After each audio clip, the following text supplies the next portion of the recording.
Olá, pessoal. Bem-vindos ao Versão Brasileira Podcast.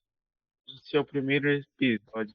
Nosso primeiro convidado é um verdadeiro mestre dos sons e das trilhas sonoras da nossa infância e adolescência. Ele é cantor, contrabaixista, compositor e produtor musical. E já trabalhou em mais de 350 projetos fonográficos, com 43 anos de carreira. O incrível Anísio Melo Júnior. Seja bem-vindo, Anísio. Muito obrigado, Daniel. Obrigado pelo carinho, pelas palavras generosas. Eu sou um músico, eu sou uma pessoa a serviço da música. Então, para mim, a minha missão de vida é essa: é fazer música, alegrar as pessoas, possibilitar, né, assim, tentar pelo menos, né, quando eu consigo me sinto realizado, levar alegria para as pessoas e poder transformar um pouco a vida das pessoas através da música que a gente leva. Olha, Anísio, você consegue passar isso para nós, como Dragon Ball, várias músicas que você gravou na nossa infância. Por exemplo, Doug Funny, Mundo de Bob, Dragon Ball. Então, só tenho que agradecer você por ter dado essa chama na nossa infância, com músicas tão incríveis nessa sua voz. Muito obrigado. Obrigado pelo carinho, Daniel. Anísio, a gente precisa saber. Você participou de mais de 350 projetos. Como foi essa jornada até aqui? Trabalhos, né, são projetos ligados a discos, CDs, né? Isso desde 1981. Na parte de trilhas, já foram mais de 600 versões que eu escrevi as versões, fiz a produção musical e uma boa parte delas, assim, quase que a totalidade eu interpretei ao lado de outros cantores que a gente formou equipe, né? Não se faz essas coisas sozinho, né? Existe aí uma cadeia produtiva, né? Um monte de pessoas que colaboram para a gente conseguir chegar a um êxito, né, e realizar os trabalhos e oferecer para as pessoas. Então, assim, foi uma longa trajetória. Nesses 350 projetos que eu fonográficos, eles vão desde gravações do mundo gospel, gravações de músicas ligadas ao budismo, isso assim, falando desse lado religioso, né, que é um lado pouco conhecido. São gravações comerciais que eu fiz em vários estúdios, como Vice-Versa, Guidon, o Estúdio Origem, do meu amigo Roberto Gonçalves, do Ari Holland. São pessoas incríveis aí que a gente foi aprendendo junto com elas, crescendo junto, nota por nota, do Marco Buru, vários estúdios ali, o estúdio do Constant Papineau também, muita gente assim a qual eu sou grato aí pela oportunidade, né? Vice-versa foi uma grande escola, que era um estúdio onde se fez muita dublagem, fonografia. Então, o Guidon também, que eu tive a oportunidade de gravar desde música pop a música regional com eles e conhecer figuras incríveis aí como Tião Carreiro e Pardinho, pessoas assim nesses ambientes do estúdio, né, que já ligados à música caipira brasileira, o sertanejo raiz mesmo, né? A música dos sertões, dos interiores aí do Brasil. E olha, eu cometeria uma deselegância se eu não citasse também um estúdio, que é o Anonimato, que era do meu amigo Cleman também, o Cleman Zular, um mestre do áudio, um cara que produz altas gravações, produz o Festival Amazonas de Jazz, a parte musical, vários áudios da Sala São Paulo aqui também. É uma pessoa que eu tenho aí realmente muito carinho, respeito e admiração pela excelência.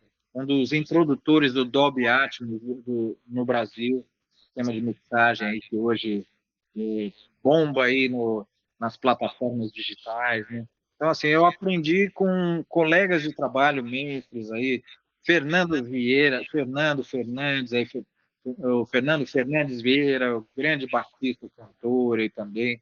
Gente muito boa que a gente sempre teve a oportunidade de conhecer e compartilhar momentos aí na carreira, nos trabalhos. Que legal, Anísio. O nosso Salvador, o projeto de fãs de Dragon Ball, estão fazendo. Poderia nos explicar, fazendo, por favor? Sim, o Nosso Salvador é uma música que foi lançada recentemente no YouTube, no Spotify, também nas plataformas, e ela é de um grupo de humor chamado Negresco, uma banda de Petrópolis, do Rio de Janeiro, que eu conheci, gostei do trabalho, nós fizemos uma participação em um show deles aqui no Kenko Festival em 2024, aqui em São Paulo, e dessa parceria, lá mesmo nós já combinamos os planos para a gravação dessa música, né? Então existe na banda Negresco, né, o Otávio Lelo, que é uma pessoa muito ligada à linguagem cinematográfica, né? E é uma pessoa uma das responsáveis aí pela concepção, roteirização dos vídeos deles. São vídeos com foco no mundo geek e no humor, né? Então eles têm um também que é sensacional, que é o Tupini Vikings, imaginando a chegada dos vikings no Brasil, conhecendo os indígenas, as indígenas, né? Tendo toda aquela interação, né? Aquela coisa do Brasil, né? Só que na realidade aconteceu aí entre os portugueses, né? E os índios, né? Os nativos do Brasil, né? Os reais donos dessa terra, né? Então, teve esse trabalho na Negresco, né? O Nosso Salvador, ele é uma música também, né, dentro desse enfoque do humor, mas que trata com muita sensibilidade, respeito e leveza um tema que as pessoas às vezes se degladiam, brigam, discutem, chamam para si a razão, que é a questão das religiões, né? E as religiões, elas não são nada mais, nada menos do que uma busca pela compreensão do sagrado, do que transcende o nosso conhecimento, o que vai além das nossas limitações humanas, né? Como é que um ser limitado como um ser humano, por mais inteligente que seja, ele seria capaz de definir e traduzir a ideia de Deus, né? Ou de uma divindade, ou de uma energia maior, seja qual for o nome que a gente dê a esse Deus, né? Mesmo que até os ateus, né, que não acreditam nessa ideia do Deus, né, eles sabem que existem até cientificamente energias, né? Você pega aí pela teoria das cordas e pela própria física quântica, né? Você vê que existem mistérios que a gente ainda não estão além da nossa compreensão. E talvez Deus também seja um desses grandes mistérios, né? Tanto que no rito católico se diz em um determinado momento, eis o mistério da fé, né? Então, assim, você acreditar realmente é uma coisa que é misterioso, né? E no caso aí da Negresco, de uma maneira bem animada e fazendo referência ao Dragon Ball, né? A nossa homenagem ao Akira Toriyama nesse ano que ele faleceu, o criador do Dragon Ball. No nosso Salvador, a letra vai traçando um paralelo entre várias coisas que alimentam a fé de várias religiões, né? De você ter um Messias, ou você ter um Salvador, ou alguém que morreu, se sacrificou e voltou para salvar, para resgatar essa ideia, né? Então a pessoa poderia pensar que alguém está falando do cristianismo, do judaísmo. Não, não é nada disso. Ela vai criando uma surpresa. Tenho que dar o spoiler aqui, né? Mas quando vocês assistirem o vídeo é legal porque vocês já vão saber quais foram as reais intenções da gente. E daí ele vai traçando esses paralelos e o que pareceria ser uma pregação para um determinado Deus ou apóstolo ou Messias ou profeta é na verdade a volta ao Salvador como o Goku, como o Salvador, né? Então fica uma coisa engraçada e para aqueles que reverenciam, que são fãs, né? A gente vê que tem o fanatismo em tudo, no futebol, na política, nos animes, aquelas coisas que separam, né? Dragon Ball contra Cavaleiros, Dragon Ball contra Naruto, Cavaleiros contra One Piece. Não tem nada a ver, gente. São tudo partes e representações de fantasias, de histórias que levam ao quê? A você gostar desse universo dos animes, o universo geek, né? Jiraiya ou Giban, não tem nada disso. Kamen Rider Black ou Kamen Rider Kuga. Não é assim, gente. Não é contra ou versus, é junto com. né? Então a gente pensa sempre em agregar essas coisas. E no nosso Salvador é a mesma coisa. Eu faço uma participação como ator também, né? E distribuindo o que pareciam ser livros sagrados ou oferecendo para as pessoas, né? Algumas negam, umas ignoram, umas dizem que não, de jeito nenhum. Daí uma pessoa também aceita, né? Como existe quando as pessoas vão às portas das casas pregar a palavra, né, de Deus, aquela coisa toda. Ou como você vê os Hare Krishnas oferecendo os livros também nas ruas, né? Então essas referências, os pastores nos cultos, nas televisões, então, um pouco de cada uma dessas imagens acontece no vídeo do nosso Salvador, tratado de uma maneira assim, respeitosa com todas, não querendo dizer que eles estejam errados nas, nessa busca. Essa busca ela é legítima, né? E até você eleger dentro de todos esses mitos, né, que as histórias que se contam, né, nas religiões, você vê que também no mundo dos animes também existe uma mitologia, toda uma história. Quando você vê a saga do Dragon Ball, do clássico ao Z, ao GT, ao Kai, ao Super, agora o Daima, né? Todos eles são complementares, eu vou mostrando vários planos, né? De vida, de idade. Então, essa é a riqueza da coisa, né? Na Bíblia você vê muito disso também, né? Você vê uma história, vários livros, né? Mais de 42 livros contados numa linha do tempo ali que tenta explicar coisas, e isso as religiões, isso a própria mitologia grega também trata, né? O mito da criação do mundo, que era a terra e o tempo, né? Então, assim, você tem o lugar e o tempo. Gel, a figura feminina, e o Cronos, que era o tempo. Eles têm filhos, e surge uma mitologia que, em um dado momento, um dos filhos do Cronos vai matá-lo. Daí ele, sabendo dessa profecia, toda vez que nascia um filho novo, ele devorava o filho, para que a profecia não se cumprisse. E um dia Gel escondeu, enrolou num pano uma pedra e deu para o Cronos devorar, como se fosse o novo filho. Só que ela cuidou dele escondido e um dia realmente ele cresceu, matou o Cronos, abriu o ventre do pai e libertou todos os irmãos que estavam lá dentro. E daí criou no alto do Olimpo todos aqueles deuses. Esse filho que tinha matado Cronos era quem? Era o Zeus, né? Era o Júpiter, Zeus, né? E daí nisso se cria. Então você vê as histórias dos mitos, como a gente tem no Dragon Ball, como tem o Adão e Eva, que é uma coisa que não tem uma comprovação histórica, mas ela é uma alegoria, é uma representação dizendo, olha, houve um início do mundo, do homem, da mulher, né, para se entender. E essas são as buscas humanas, né? E o humor é uma das maneiras de você representar essas buscas, e é uma maneira de você rimar o humor com amor, né? O amor ao conhecimento, a leveza da vida. E é dessa forma que foi feito aí o trabalho da Negresco. Uma rapaziada muito talentosa, inteligente, divertida. São amigos queridos aí que eu espero fazer novas colaborações com eles em breve. Que legal esse projeto. Não sei se você sabe, mas sabe a mitologia do Rei Macaco? A história do Rei Macaco? Sim, Ele, sim, ele que inspirou o Goku. sim.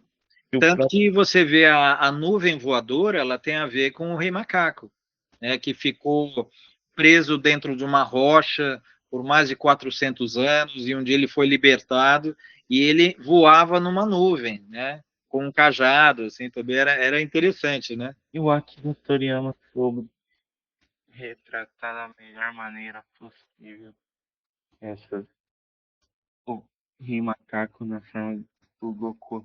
Isso é maravilhoso.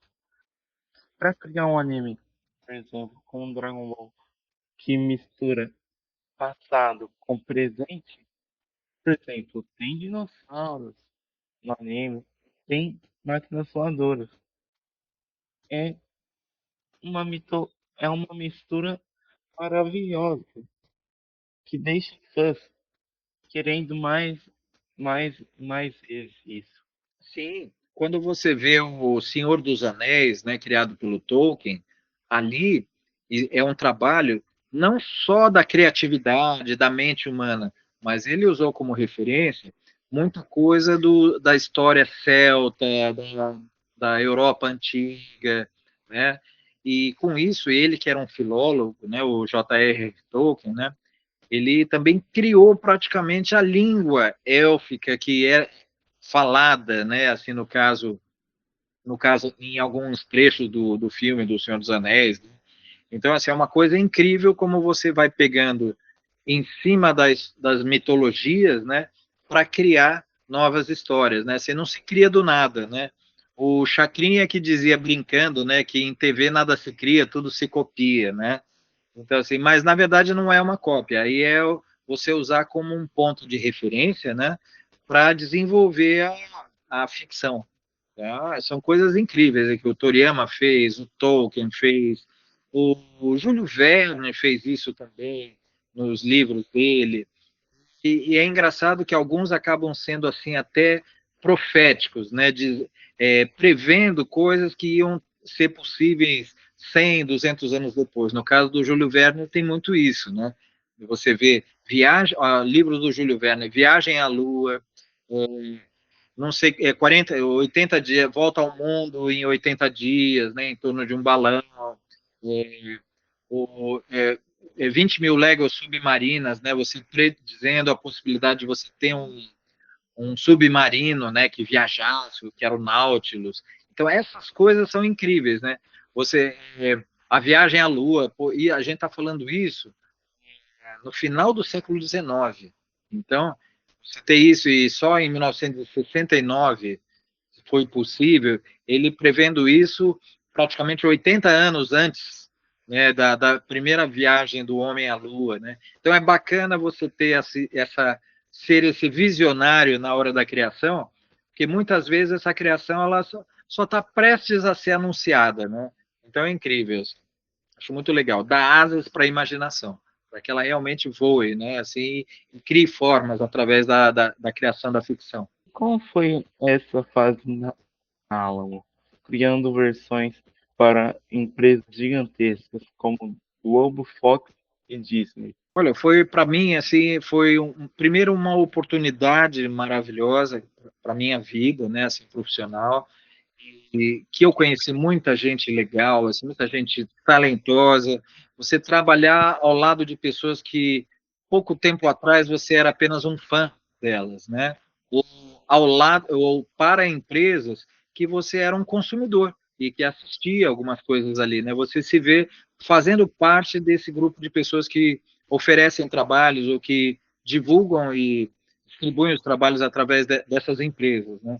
E, além da Globo, eu trabalhei também, assim, né, através desses trabalhos, para o SBT, para Bandeirantes, para TV Cultura, para TV Gazeta, para isso da TV aberta, né? O SBT, a Globo também, a Record, a Rede TV, e eu acho que quase todas as empresas abertas, e depois também a Cartoon Network, a antiga Fox Kids também, o Discovery Kids, Discovery Channel também. Então foram vários, assim, né? É legal você ver o seu trabalho, né? Tanto que uma época que meu filho era muito pequeno, né? Quando em alguns horários da manhã que estava passando no Nickelodeon também, ele dizia que era a hora do papai, porque tinha ali, ia ter o Dragon Ball, ia ter o Hey Arnold, o Dog Funny também, né? Os Anjinhos, que era o Rugrats. Até o Bob Esponja, eu cheguei a cantar umas duas músicas, assim, que era uma coisa meio esporádica, não era muito comum, né? Só de versões foram mais de 600 versões, né? E teve também o Dudley, o Dragão, que era um personagem, era uma produção canadense, franco-canadense. Então, assim, por muitas coisas aí. Fora os filmes também, né? Pinóquio, o Tom Sawyer, que era da Metro Goldwyn Mayer também. Então, foi muita coisa legal. Eu aprendi muito, né? Assim, aprendi muito durante os trabalhos, porque cada trabalho ele tem necessidades específicas, né? De vozes diferentes. Eu trabalhava com um grupo muito reduzido de cantores. Era, assim, além dos meus vocais, né? A parte de direção musical, Eu trabalhava com a Vera Veríssima, Vera Campos, o Paulinho Campos, irmão da Vera, e a Cláudia Jungblut. Então, no fim, nós éramos o quarteto fantástico. Eu era a coisa, né? Ai, Verinha Mulher Maravilha, era tudo ali, né? Então, é isso, assim. Então, o Paulinho Batman, então pronto, estão todos ali, né? Ou o Thor. Então, é isso, assim, foi uma equipe que a gente trabalhou com muita leveza, com muita amizade, com muita colaboração. E nisso foram todos esses trabalhos aí feitos, quase que na totalidade feitos com eles, né? Alguns eu acabei fazendo sozinho, porque não tinha uma demanda de mais vozes, né? Então, nesse caso, eu fazia sozinho. Já no meu estúdio, né, na Melo Music, isso desde 98. E essa colaboração ela durou de 95 a 2006, foram 11 anos aí colaborando. A Alamo, um pouco tempo depois, ela encerrou as atividades, né? E da Alamo surgiram outras empresas, né? Como a Unidade, né? E outras empresas ali, inclusive formadas e dirigidas por profissionais que boa parte da carreira deles foi formada dentro da Alamo. A Alamo acabou sendo um celeiro, um berçário, né, e uma incubadora de novas empresas que surgiram depois do fechamento das atividades da empresa. a Alan foi uma, mais ou menos uma Herbert Richards de São Paulo. Foram as duas maiores do Brasil, né? A Alamo e a Herbert Richards no Rio de Janeiro e a Alamo em São Paulo. Sim, foram as maiores assim. A Alamo contava com mais de 14 estúdios de dublagem dentro, né? 14 pequenos e um de cinema grande, uma sala de cinema para mixagens e projeções, assim, era um negócio realmente incrível, né? Colaborei com eles na fase aí final para digitalização desses estúdios, né? Nós fomos a uma empresa que era representante no Brasil, daí nisso se montou um projeto para 14 novos estúdios com Mac, usando a plataforma de gravação que é o Pro Tools, que é usada na fonografia, né? E esse era um dos grandes desafios, né? Por exemplo, eu abri a minha empresa para prestar serviços aí também para aula de fonografia, porque eu fazia muita produção de discos também, fonográfico, com artistas, né? E nos estúdios de dublagem existia todo um aparato, equipamentos muito bons, tudo, mas direcionados ao quê? À dublagem em si, né? Ao diálogo. É uma área física diferente de uma sala que você grava em um coral, que você grava em uma captação diferente, que você gravaria uma guitarra, uma bateria, um contrabaixo, teclados e outras coisas. Então, para isso, eu abri a minha empresa nessa época que eu poderia estar fazendo tanto seguindo, prestando serviços para a Alamo, né, como diretor musical, um diretor terceirizado, né, que trabalhava no meu ambiente com a minha empresa e oferecia os serviços que eram encomendados por ele, né? E com os discos também, né? E as gravações, projetos meus também, né? Então nisso foi uma maneira que a gente conseguiu de ter esse ambiente fonográfico, né? E levar que fora do Brasil o que é feito é assim, né? A parte musical ela é feita em estúdios com perfil direcionados aí para gravação, captação e produção musical propriamente dita, né? E as dublagens nos estúdios de dublagem, né? Que o dublador ele tem essa característica, né? Basicamente ele é um ator da voz, aquela voz de borracha, toda aquela interpretação, segue uma dinâmica de trabalho, né? Diferente do trabalho do músico. E com isso eu também poderia, na parte de musical, utilizar, gravar com os horários também mais flexíveis, né? Respeitando aí a agenda de trabalho dos outros trabalhos que os meus colegas tinham aí no caso, né? Então isso não impedia que eu tivesse as pessoas que eu julgava as mais talentosas e habilitadas para trabalhar junto comigo, né? Para colaborar, e também não prejudicá-las em termos dos compromissos que eles já tinham assumidos com outros projetos, né? Então, dessa maneira a gente conseguiu e tem conseguido aí no decorrer dos anos a fazer os trabalhos. Parabéns, que o seu trabalho é sempre impecável. Obrigado. Claro, não dá para deixar de falar dos animes. Você deu vida às aberturas de Dragon Ball, Dragon Ball Z e Mega Man, que marcaram uma geração. Como foi esse processo? Já imaginava que essas músicas iam alcançar milhões de visualizações e ser tão amadas até hoje? Daniel, a gente não tem a menor ideia. Quando você recebe um trabalho, você fica atento a algumas questões, assim, é, o que está sendo pedido para você, no caso, era para fazer a versão, para fazer a gravação, primeiro para fazer um orçamento, para ver se ia ser aprovado, né? Então, em cima do número de pessoas, da música, do que ia solicitar, eu fazia que a gente faz uma decupagem, né? A gente faz ali e analisa quantos vocais, o que é necessário, se o instrumental ia ter que ser refeito ou não. No caso, não precisou. Então, nós fizemos com a gravação, com o playback, né, o karaokê, digamos assim, né, o instrumental original. Né, isso foi fornecido para a gente.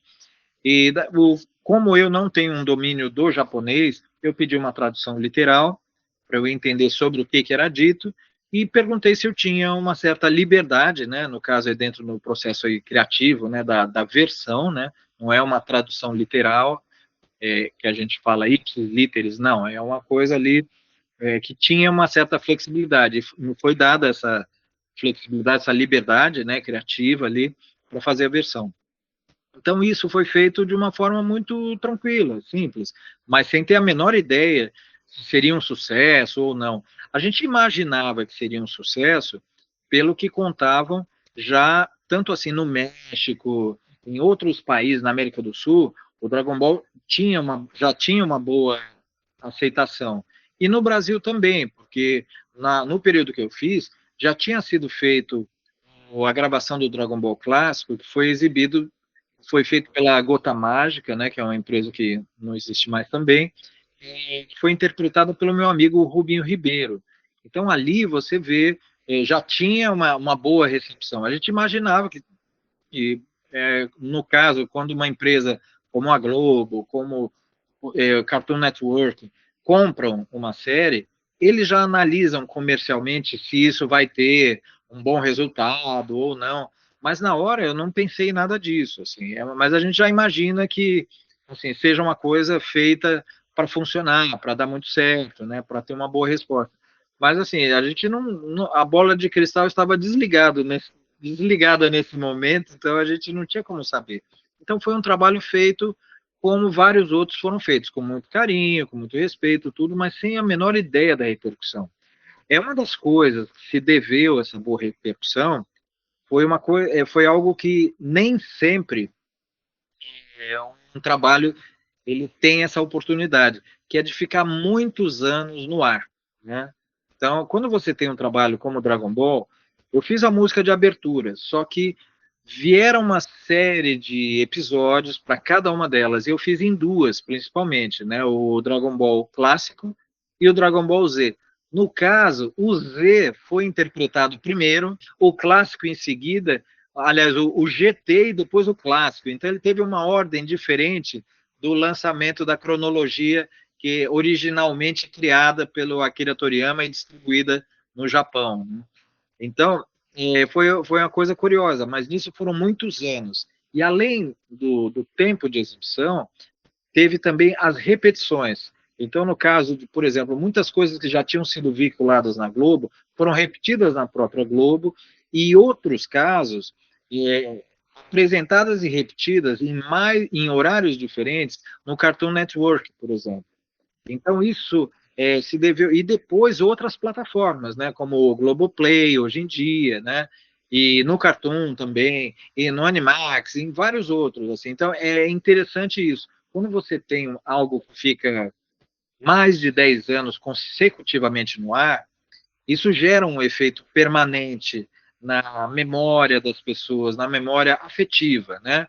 É aquela coisa de você, quando você liga esse, esses animes, as músicas e a série em si, a momentos da sua vida e momentos muito importantes, que são aqueles momentos de formação da sua mente, do seu emocional, que é a infância e a adolescência, né? Que você está crescendo fisicamente e, e é uma verdadeira erupção, como já diz a música lá do Xalá Xalá, né? Que o Rodrigo Firmo cantou, como um vulcão que entra em erupção, né? Sua lava vai espalhar, né? Verá toda a fúria do dragão. Então, isso é um adolescente. você crescendo para a vida uma fúria de hormônios, você já não é mais uma criança, você ainda não é um adulto, você tem sonhos, você quer chegar em algum lugar, você quer se tornar algo maior do que você já é, sabe? Então, tudo isso. Então, quando você tem essas conexões, e você lembra que você corria da escola para assistir o desenho, e, ou estava saindo, ou estava almoçando mais cedo para ir para a escola, ou coisas assim, você cria conexões. Somado isso, a roupa que você colocava para ir para a escola e os amigos que estavam lá, a sua mãe fazendo comida, o cheiro da comida da mãe, você indo para a escola, você soma uma série de coisas que uma vai dando liga e conexão com a outra para você não se esquecer nunca mais daquilo, né? São coisas que passam a fazer base da sua essência emocional, da pessoa que você vai vir a se tornar no futuro, ou que você se tornou hoje, fruto também da soma desses acontecimentos, das boas emoções que se conectam para a gente, né? Então, isso é bacana você saber que, indiretamente, né, você se tornou parte, né, da vida das pessoas. O que eu vejo hoje é que a gente ainda tem um outro aspecto, que é ver esses pais que eram garotos ali, com 10, 12, 15 anos de idade, passado alguns anos, eles já estão com 30, 35, quase 40, e alguns já eram adolescentes, então já estão com mais de 40, e assistiam tudo isso, e hoje eles são pais, têm famílias, daí já estão levando os filhos para assistir os shows nos eventos, para mostrar que tipo de música que eles ouviam quando eles eram moleques, né? Aquela coisa toda. Então, é bacana você ver essa extensão, né? De um trabalho que já foi feito há tanto tempo, né? Eu comparo, não em termos de qualidade de inovação de jeito nenhum, assim, eu mesmo sou um fã deles, né? Mas o que acontece com trabalhos que acabaram há muitos anos e tem alguma continuidade, como o trabalho dos Beatles, por exemplo. Eu não estou me comparando a eles, é só um caso da linha do tempo, né? Algo que foi feito, terminado, não está em atividade daquela maneira, né? Lançando algo novo, mas que daí você vê os filhos e os filhos dos filhos assistindo. Os Beatles acabaram há 54 anos. E hora e outra lançam algo novo, ou relançam, ou pessoas gravam, ou bandas têm uma influência muito forte. Por exemplo, é só você ouvir o Oasis, por exemplo, que ficou um tempo parado e voltou novamente, e eles mesmos assumem, assim, um deles lá, não sei se é o Noah ou o Liam, fala, olha, eu queria ser o John Lennon. Ele falava assim, eu queria ser o John Lennon, né? Da postura deles ali, essa reverência a um trabalho que foi ali a base deles, né? Então eu acho bacana esse carinho, né, do público. Eu vejo pais aí com os filhos vestidos com cosplay, né? Ele falou, olha, esse aqui é o novo seguidor do Goku, né? Daí falou assim, essa coisa do seguidor aí, quando veio o nosso Salvador, falou assim, puxa vida, será que isso está virando uma seita? Mas a gente fala, tá brincando, né? Com carinho. Na verdade, esse carinho expresso, né? E a gente recebe putz, com muita alegria, né? Essa conexão com o público, né?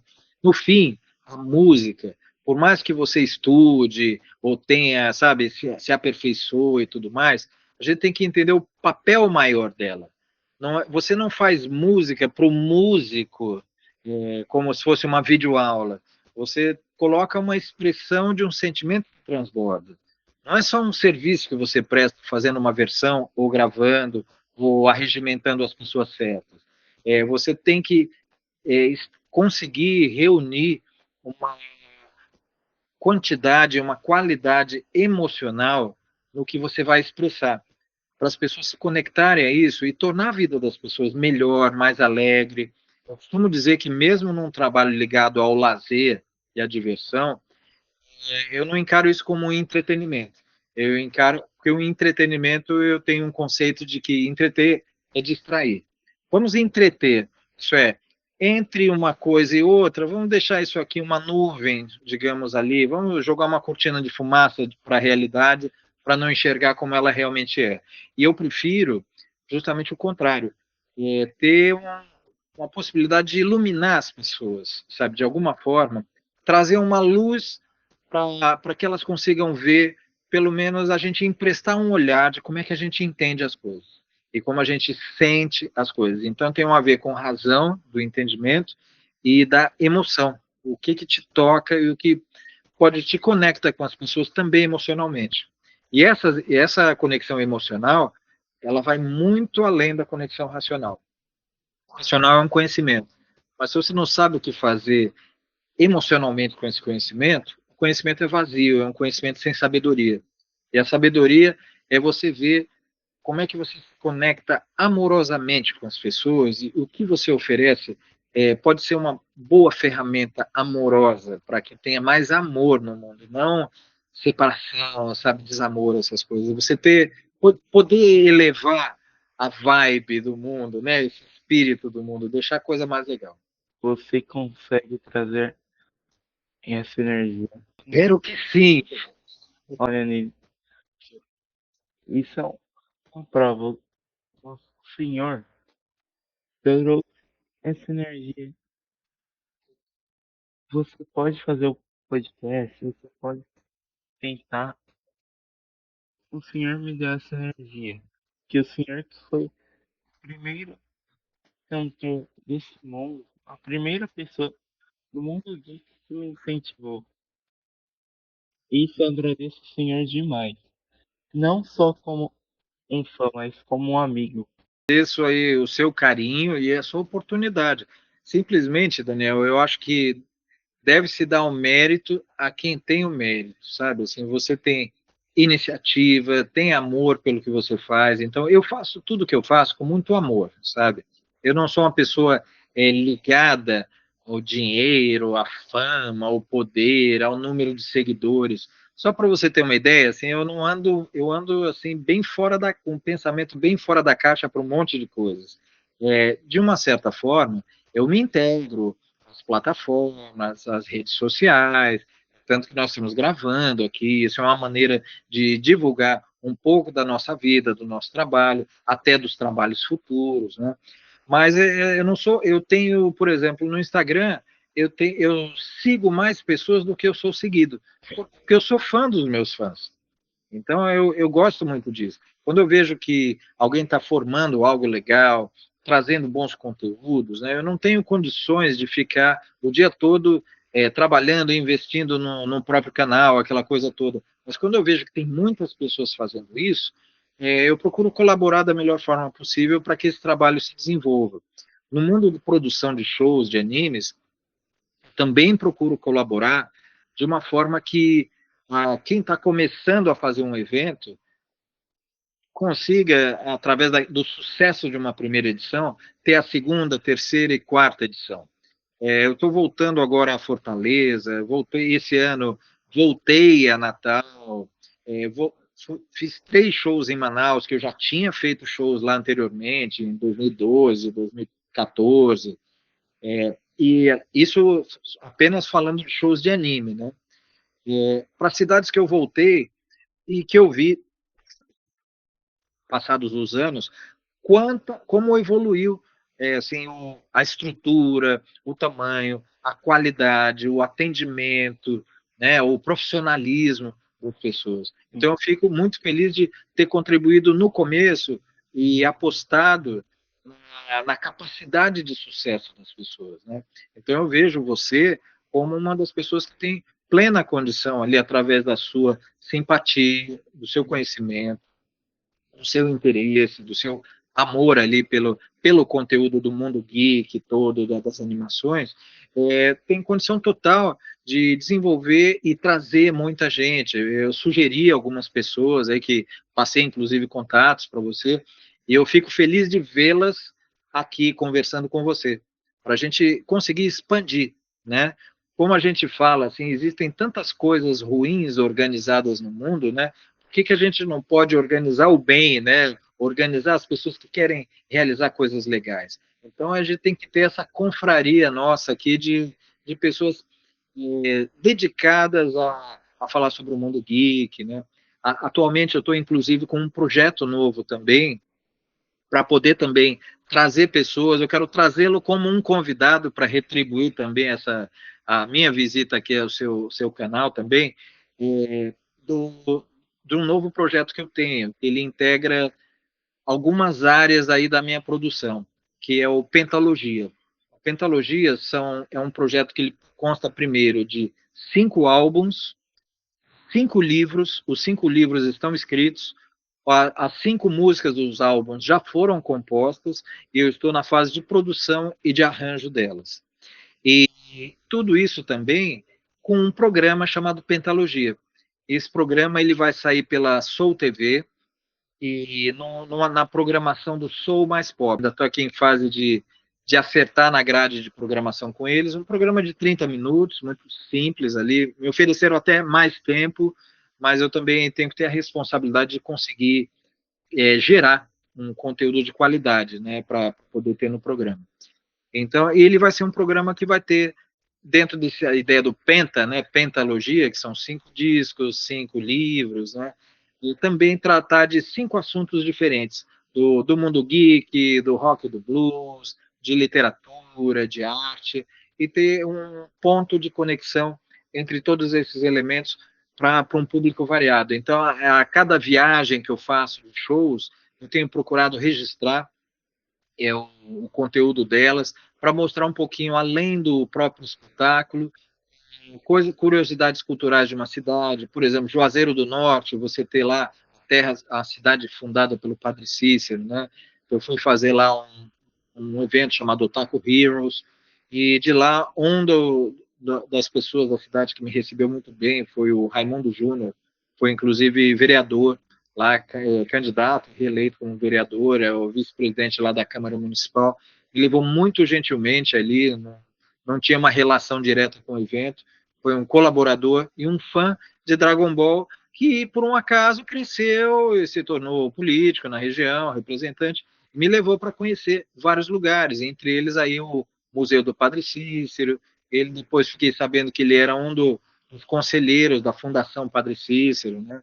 Então, e mostrou esse personagem brasileiro, né, que fundou uma cidade, em torno dela atendia as pessoas, então existe uma reverência, né, a essa pessoa como um beato, né, tudo mais ali, e mostra personagens brasileiros ali construindo quase que do nada uma grande cidade, hoje é uma cidade próspera, né, com indústrias na região e tudo mais.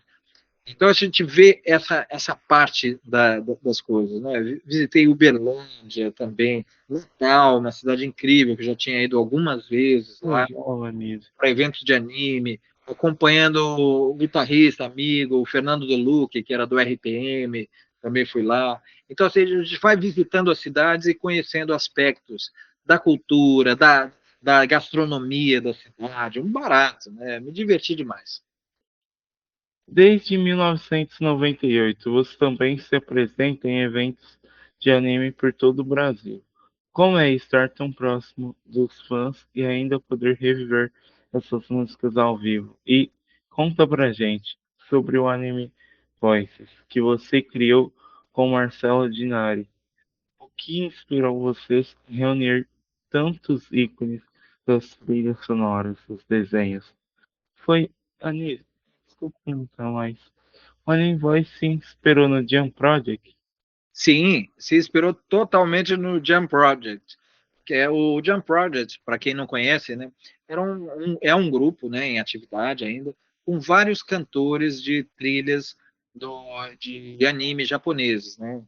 Então, um deles, que era justamente o intérprete do Dragon Ball, né, o Hirobono o Kageyama, né, ele ele é um dos integrantes, né? Tem até o brasileiro, o Ricardo Cruz, que participa, né, também, e que é um cara incrível, assim, um artista fantástico ali que creio que a maioria conheça, né, dentro do universo geek, assim, certamente é uma pessoa muito conhecida, né, e tem muita qualidade artística, performance, voz, conhecimento da língua japonesa, né, um cara realmente aí que eu sou fã, né, sou fã, assim, tivemos a oportunidade de já nos conhecer em alguns eventos, aí a CCXP, a Comic Con, no Anime Friends também, e é um cara que tem um trabalho muito bacana. Recomendo a todos aí o trabalho dele, parceria também com um amigo nosso também, o Araújo lá, que é um super guitarra, o Lucas, né? Que é incrível ali, eles têm uns trabalhos realmente muito bons. Então, isso aí foi assim, foi muito legal, essa inspiração, né? E foi uma referência. Só que a nossa adaptação brasileira foi o quê? Trazer, claro, cantores oficiais, mas ao mesmo tempo não ser aquele núcleo fechado, poder abrir para oportunidades, né? Então, dentro disso, nós convidamos pessoas aí para participar, como o Frank Henrique, do Inuyasha, Fernando Jansson, o Che Leal, cantor do Cavaleiros do Zodíaco, que gravou Soldier Dream, Blue Dream, e já era um amigo de outras paradas musicais aí também. É um cara que tocou com a Marisa Monte, Elba Ramalho, tocava no Escova e a Máfia aí do nosso querido amigo Escova, falecido recentemente. E nós já conhecemos essa turma toda desde os anos 80, muito, mais de 10 anos, 10, 15 anos antes de começar a fazer as anime songs, né? Frank Henrique, que eu conheci aqui na região de Osasco, em São Paulo, quando ele trabalhava com um trio dele, e daí eu produzia um grupo de samba na época, e às vezes eu fazia como contrabaixista shows com eles, né, também. E, então eu conheci o Frank Henrique nessa época. O Frank Henrique é um cara multitalentoso, tem composições e trabalhos aí com o B.J. Thomas, que era um cara que no Brasil teve uma música que estourou por muitos anos aí, uma novela, a música chamada Rock and Roll Lullaby, é uma música muito conhecida, assim, pesquisem aí no YouTube que vocês vão ter uma surpresa, né? Então, o Fernando Jansson também, um grande versionista e cantor e intérprete, não só de anime songs, como Digimon, Pokémon, essas coisas assim, mas também como de música brasileira também, bossa nova, uma voz muito versátil, né? E são amigos queridos. Eu conheci o Fernando de uma banda chamada Arsênico, que era com o primo de um guitarrista de uma banda que eu tinha chamada Discambo. Então, o Lincoln Bugatti. E daí, no caso, o Lincoln era dessa banda chamada Arsênico e o Fernando Jansson também fazia. Aí era rock and roll mesmo, né? Um rock meio setentista, uma coisa que tinha a ver com Black Crowes misturada com blues, assim. O Lincoln, recentemente encontrei com ele em eventos ligados ao blues, que eu sigo tocando, participando aí, com amigos aí como o Daniel Assis, o Caio Ave, e o Marcelo Soria, gaitista, e uma turma incrível, o Alexandre Bussabi também. É uma galera muito legal. Assim, eu gosto de estar com as pessoas com quem eu me divirto aí, né? E gente que participa aí, como o Ricardo Corte Real também, das Jams Blues. É bacana estar com essa turma. Então, e voltando, né? Seguindo aí nesse segmento aí dos shows, das apresentações, a emoção é muito grande, né? Porque eu vou vendo, a gente tenta levar uma energia, né? Sempre uma energia positiva, de amizade, de amor aí pelo que a gente faz. Mas a resposta dos fãs é incrível. Então, vem pessoas chorando, eu falo assim, eu te machuquei, não chora. Não, é de emoção. Eu falo assim, então tá bom, então vamos chorar junto. É assim, é uma coisa legal, assim, eu sentir carinho é, verdadeiro ali, amor verdadeiro das pessoas. Isso é uma troca amorosa, né? Eu acho que toda vez que você tem isso, você está enriquecendo a sua vida, as pessoas estão enriquecendo a sua vida e você é, abrindo algo bom dentro do coração delas, né? Então essa troca ela é muito positiva para o mundo. Eu vejo nos eventos de anime, por eles serem o geek em geral, gamer também, e por ser um local que tem um público infanto-juvenil, primeiro, é raríssimos lugares que você vê bebidas alcoólicas, né?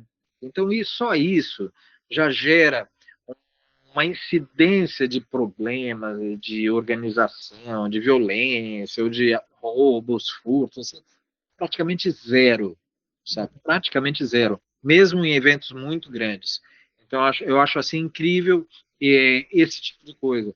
Tanto que os seguranças nesses eventos, basicamente, eles são organizadores, quase que um host, assim, ajudando, orientando, dando informações para quem está dentro dos eventos. Então, eu acho muito bacana. Isso já começa da base da criação e do espírito do evento, um ambiente legal, mais tranquilo, mais pacífico. Eu não sou contra quem consome, eventualmente, um vinho, uma cerveja, sabe, bebidas, assim, não. Mas eu acho que existem ambientes e situações. Não é um ambiente para você utilizar esse tipo de coisa com menores, com crianças. Não é uma boa combinação, né? Então eu acho legal assim, essa coisa nos eventos dos animes. Assim. Particularmente eu gosto, eventualmente tomar um vinho, uma cerveja, legal, bacana. Mas nunca em show, não faço propaganda para esse tipo de coisas para não estimular o consumo de outras pessoas também. Então eu acho assim que tudo tem que ser feito na dose certa, na maneira certa. E nos eventos de anime eu vejo essa combinação de boas energias, de pessoas que vão ali. Outra coisa que eu acho muito bacana nos eventos de anime, porque você vê muitas pessoas. Eu vou profissionalmente, como artista, me apresentar, né? Com cachê, me oferecem toda uma condição, hospedagem, passagens aéreas, alimentação, né? O traslado, tudo muito bacana e muito cuidadoso, respeitoso, né? Mas eu vejo também pessoas que estão lá empreendendo. Então, são pessoas que estão vendendo camisetas. Pô, essa camiseta mesmo aqui, eu vou até levantar aqui assim, olha, essa aqui é uma camiseta do Dragon Ball que eu recebi de presente num dos eventos que eu fiz. E fora canecas, eu vejo muitas pessoas que estão produzindo assim, roupas, canecas, brindes, quadros, adesivos, alimentos e outras coisas mais, importando alimentos e vendendo, editoras lançando também mangás. Então a gente vê que existe uma cadeia produtiva, né? Uma série de pessoas, pessoas como você, inclusive, também gerando conteúdos, né? Que dependendo da visibilidade, eles podem ser monetizados, o que é justo, né? Então eu acho bacana isso. Eu vejo ali que tem um grupo de pessoas unidas, né? São os organizadores, são esses estandistas que pagam, né, para ter um espaço dentro do evento, para que possam vender suas coisas, ou seja, investem também, né, para isso, na produção de coisas também. Os cosplayers que são, sabe, investem nas suas roupas, participam das mostras competitivas ou não, né? Então, assim, tem todos os artistas que participam também, tocando, todas as bandas que começam ali como bandas de fãs, depois vão, à medida que isso vai surgindo, vão se profissionalizando e participando das apresentações e tocando cada vez melhor, né? Eu procuro sempre, que possível, levar uma banda ao vivo para tocar comigo. Às vezes uma estrutura menor não possibilita, e eu acabo fazendo com bases pré-gravadas e cantando ao vivo. Mas normalmente quando eu faço com as bandas, eu me divirto mais, sabe? Assim, eu me divirto mais assim, por sentir essa coisa. Quando não tem a banda, aí eu me conecto de uma forma com o grupo, com o público que está assistindo, de uma forma que eles se tornem essa minha banda de apoio, né? Para a gente fazer junto o show, né? Cantar junto. Eu desço do palco, vou cantar junto com a galera, me misturo. Que esse é o negócio, quebrar a parede e ter essa interação. Eu queria aproveitar o momento, estamos falando sobre anime, teria como você cantar para nós Garra no Coração? Pegar no coração, ela é. Eu sei, eu sei, eu sei, eu sei, eu sei, eu sei. Ah, já faz tempo, ainda me lembro de tudo aquilo que passou, das palavras que nós vivemos, paz, felicidade e amor. Essas são as nossas armas para vencer a solidão e a dor. A amizade da gente é forte, sempre ela triunfará. E sinto energia quando eu vejo você. Ficou com a gente o maior poder, com meus amigos e muita garra no meu coração. Toda luta eu sei que vamos vencer sempre. Verdade, fé, esperança iluminando o meu viver. E o nosso dia está para chegar. Todo sonho vai se realizar. Sempre sentindo a alegria e o prazer de viver. Isso aí. Parabéns, Cici. Muito Tô com obrigado. a voz fria, né? Porque são 10 horas da manhã, 11 horas da manhã agora. Ainda não, essa foi sem aquecimento, foi a seco. Ficou incrível, Anísio. Parabéns. Obrigado. Além dos animes, você ainda toca clássicos do rock, pop, blues, soul e jazz em shows e eventos. Isso deve te dar liberdade musical muito legal, né? Como é transitar entre tantos estilos? Eu acho assim que você transita em estilos, primeiro, porque eu transitei antes de tocar, eu transitei nos estilos como um ouvinte, né? Então eu respeitei a minha formação biológica, né? Que nós temos dois ouvidos, dois olhos e só uma boca, né? Então a boca, antes de sair cantando, eu ouvi muita coisa. Eu nasci num ambiente muito artístico e musical. Então, eu nasci vendo e ouvindo coisas incríveis, vendo a arte do meu pai, da minha avó como pintor. Aprendi a ler muito cedo, com 4 anos de idade, porque eu já estava atazanando a minha família.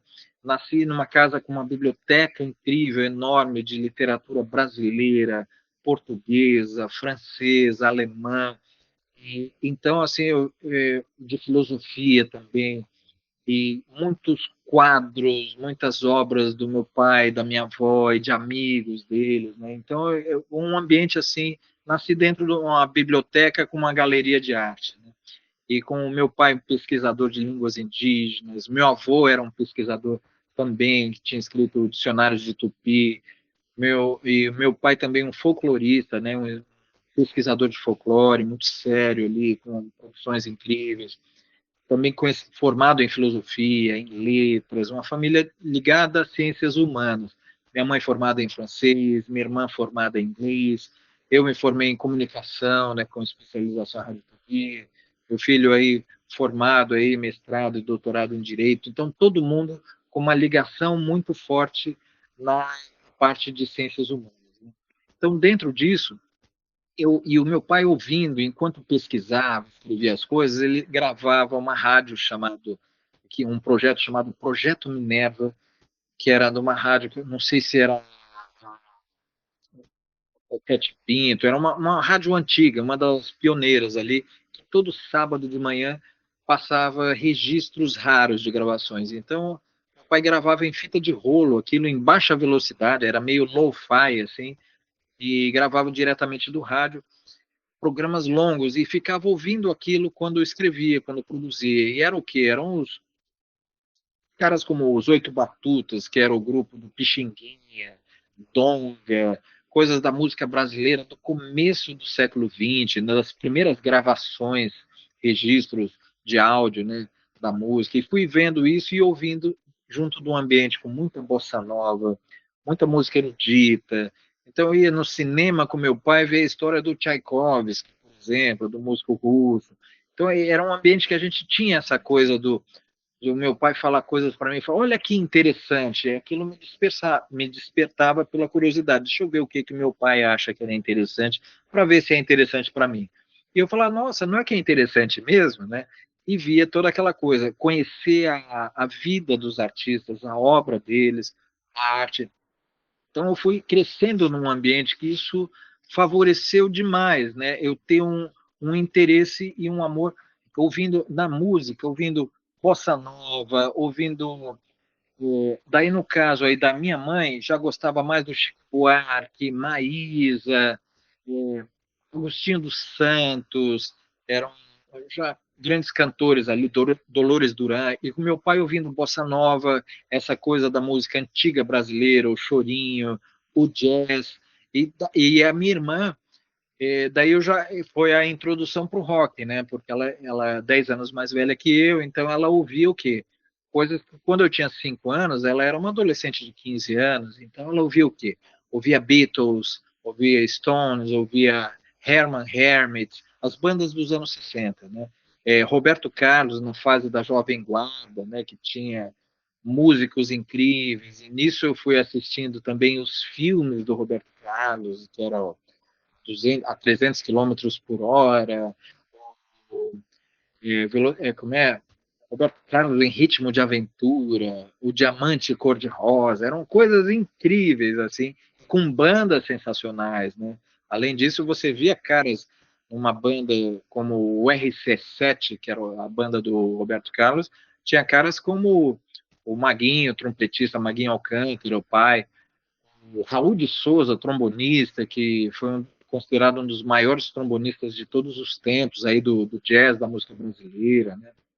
Conheci pessoalmente o Raul, gente boa demais aí, um período que ele saiu dos Estados Unidos, ele tinha duas bandas lá e veio morar no Brasil e tocou bastante tempo aqui, faleceu também recentemente aí com mais de 80 anos, grande músico assim. Então a gente vai vendo a qualidade dessas pessoas, daí eu comecei a me espelhar nisso, né?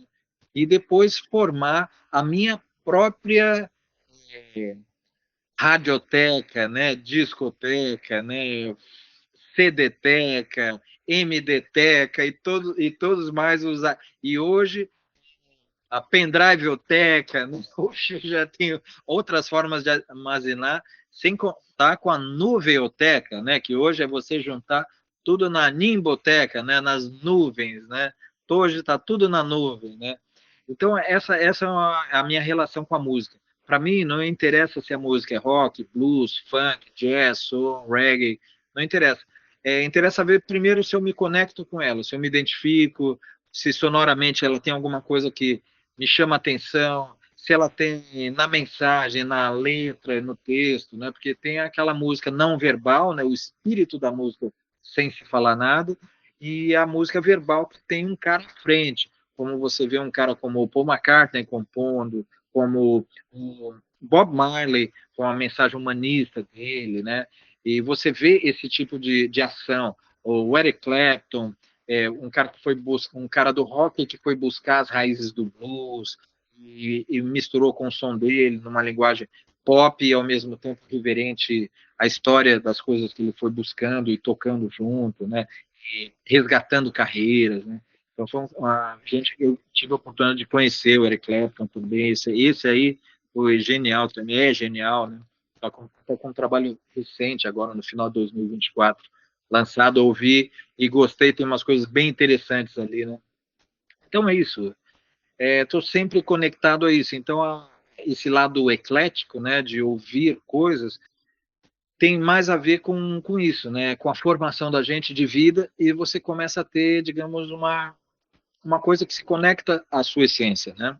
Então hoje a gente vive numa sociedade que se fala, olha, foco nisso, foco naquilo. Mas existe uma. Para você não. Imagina você ter que ficar tirando e colocando óculos para olhar para longe e olhar para perto, digamos, para quem usa óculos. Né? E se você tiver, digamos, lentes multifocais, mentalmente também, você pode ser multifoco. Ou seja, você pode estar focado em várias ações e entender que essas várias ações que funcionam simultaneamente estão dentro de um pensamento sinérgico, ou seja, de sinergia, que aquelas três, quatro coisas que você está pensando e realizando ao mesmo tempo, elas são como elos de uma corrente, né? Então, elas têm que se conectar porque elas dão força e solidez e consistência ao que você está desenvolvendo. Então, às vezes você tem que ter um pensamento multifocal e tendo, digamos assim, um grande objetivo, mas que é cercado de pequenas ações que fortalecem esse objetivo final, né? Para fechar com chave de ouro, queria pedir para você cantar a abertura de Dragon Ball Z, mas só que antes, quem está assistindo para Anis cantar, levantem as mãos para fazer Levantem as mãos que eu vou me preparar aqui. Peraí, já vou. Todo mundo de mão levantada? Então agora eu já vou pegar a viola aqui para fazer o som. Tá na hora da Genkidama. Tá na hora da gente dama, olha lá. Posso presente com perigo e o caos. E ninguém agora vai me amedrontar. A minha mente voa mil lugares. Imaginação me dá forças para voar. Sonhos desejamos alcançar. Ser alguém com poder maior que você já tem. Liberdade, correr pelo céu, sempre contigo. Vamos triunfar. Fizemos